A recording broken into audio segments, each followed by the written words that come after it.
Today with Michele we'll assemble SIC119 speakers. I say we'll do it to mean he'll do it, as I'm just holding the camera. This is our in-wall speaker offering the best performance to size ratio.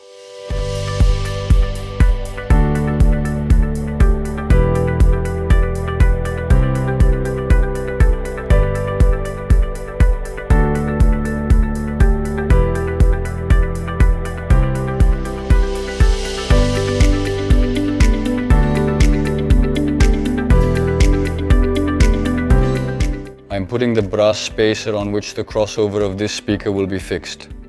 Michele has soldered the crossover filter to the speaker terminals, and now we proceed to the fastening.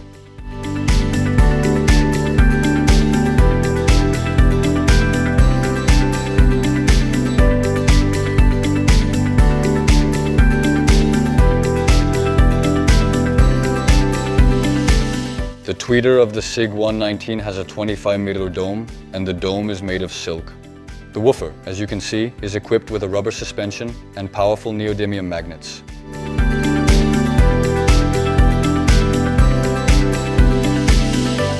This speaker is 8 ohms and supports 120 watts RMS and 240 watts maximum. Would you buy it? Certainly. I wish good luck to everyone and look forward to seeing you in the next video. Take care and bye-bye for now.